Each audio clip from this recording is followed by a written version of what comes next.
Everybody's on the juice. I don't mean celebrities. I'm talking about your mom, your coworker, your best friend who suddenly stopped eating bread and wouldn't tell you why. Your neighbor who showed up to your recent block party looking like a completely different person. GLP-1s didn't just go mainstream. They went neighborhood. They went church potluck. They went office birthday party where nobody's eating the cake anymore. Or even Coachella where the merch stands were more popular than the food trucks. We are in the middle of something we have never seen before in the history of weight loss medicine, and most people jumping in have no idea how deep this water actually is. Today we're going all the way in, so stay with me.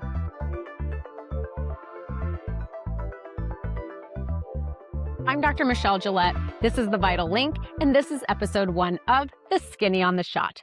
If you caught our promo episode, you already know who I am and why I'm the person you want talking to you about this.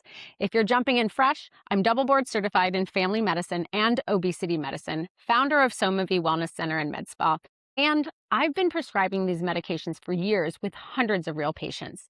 And here's something most doctors won't tell you.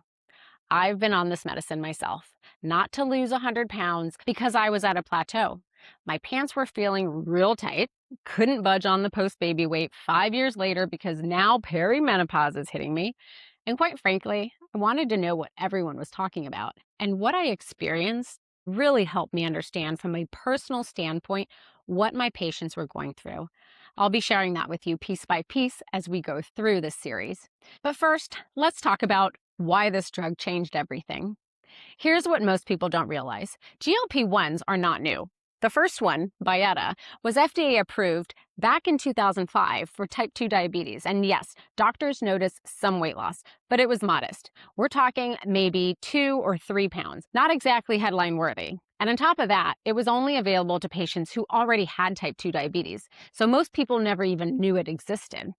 Then the newer, stronger medications started coming. Semaglutide, drugs that didn't just tweak one hormone signal like tirzepatide. And that's when everything changed. The weight loss data started coming in and it stopped people cold. We went from celebrating 2 or 3% weight loss with older medications to seeing 12, 15, even 20% of total body weight gone with the newer meds.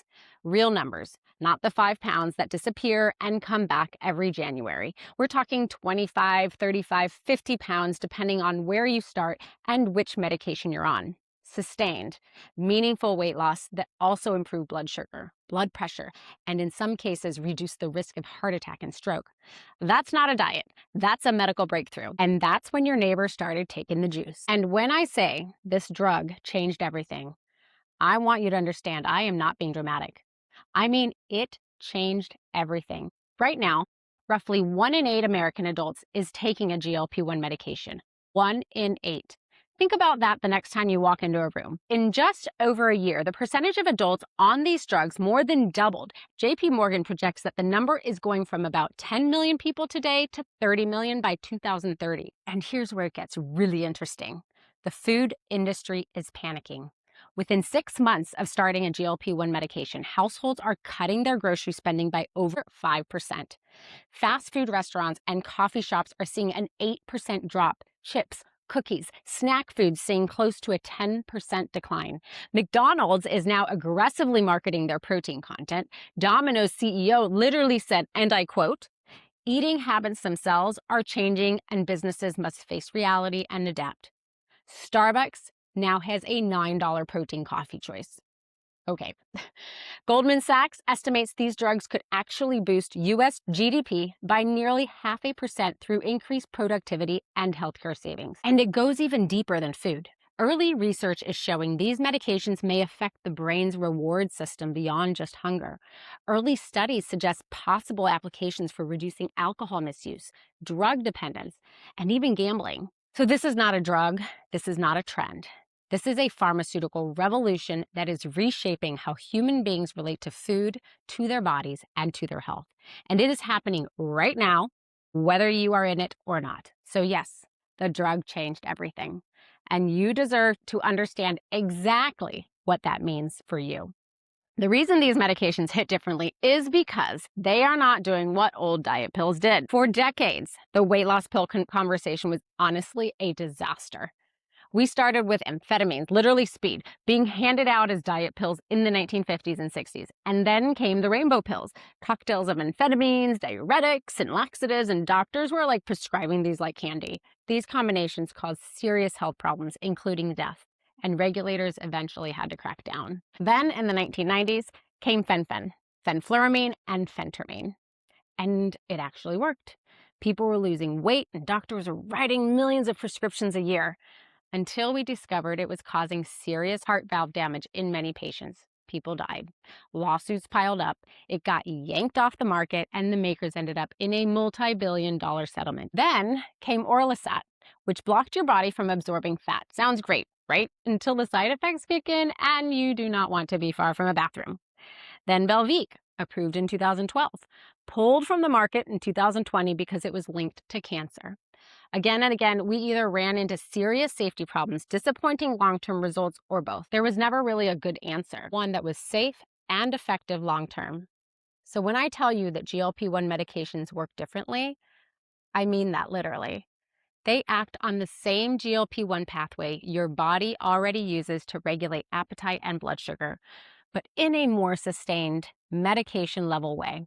They are not stimulants making you jittery and anxious. They are not blocking fat absorption and sending you running to the bathroom. Your gut already makes GLP-1, glucagon-like peptide 1, every time you eat. It tells your pancreas to release insulin. It slows down digestion, and critically, it talks directly to your brain, the part that controls hunger, the part that decides how rewarding food feels. GLP-1 medications amplify that signal, and when they work, many patients describe it in the same way. The food noise stopped. That constant mental chatter about food, what am I going to eat? What can I eat? I shouldn't eat that, but I really want to, just goes quiet. That's why this is different. That's why this time people are paying attention. Okay, so let's slow down a little bit and talk about what the commercials don't tell you. The most common side effects are gut related. Most people know this by now. Nausea, vomiting, constipation, bloating. And look, I hear the horror stories on social media and I want to totally be straight with you. In my practice, we almost never see major side effects. And the reason is simple. I start low and I go slow. That means we don't come out of the gate at the highest dose trying to get the fastest result. We start at the lowest possible dose, we let your body adjust, and we move up gradually when you're ready. Your body needs time to get acquainted with these medications. We respect that process. Most people tolerate these medications pretty well, but I won't pretend it works for everyone. There are some people that simply cannot tolerate these medications no matter how slow we go. Then there are the risks that don't get enough airtime: gallbladder disease and pancreatitis.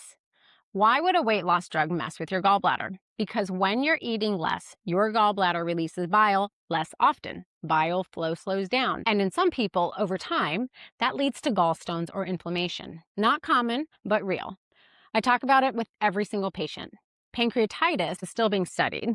The overall risk is pretty low, but if you've had pancreatitis before, we are having a completely different conversation before you even start taking a dose. And I will say I commonly see mild elevations in lipase, which is a pancreatic enzyme marker, but not at levels even close to pancreatitis. And that's actually pretty common and actually something we monitor closely.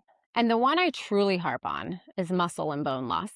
When weight comes up fast, and it can come off fast on these medications, your body doesn't just burn fat. Without enough protein and without enough resistance training, your body will burn muscle too. And over time, we can see changes in bone density that nobody's talking about at that pharmacy counter. I tell my patients, we are not renovating the house. We're gutting the storage room, but we are not touching the load-bearing walls, because if you knock down the load-bearing walls, the whole house is going to fall down. Your muscle and your bone are the load-bearing walls. That means protein targets, strength training. That means this is not just a shot and a prayer. You've got to do it smart.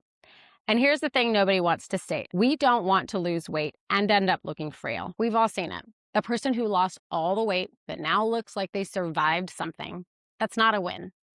That's muscle loss nobody's paying attention to. You can be a smaller size and still have barely any muscle and high body fat. The scale looks great.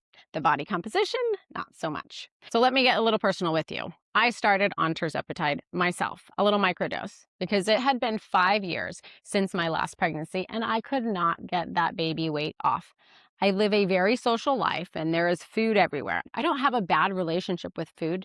There's just always an opportunity to eat or have a cocktail or have people over for dinner or go to a dinner party. Always eating, not because I was hungry, not because I was snacking. I worked out like crazy, strong, but no weight loss. Then I realized, I'm in the perimenopausal struggle. That mom pooch, that belly fat that I have will not go away.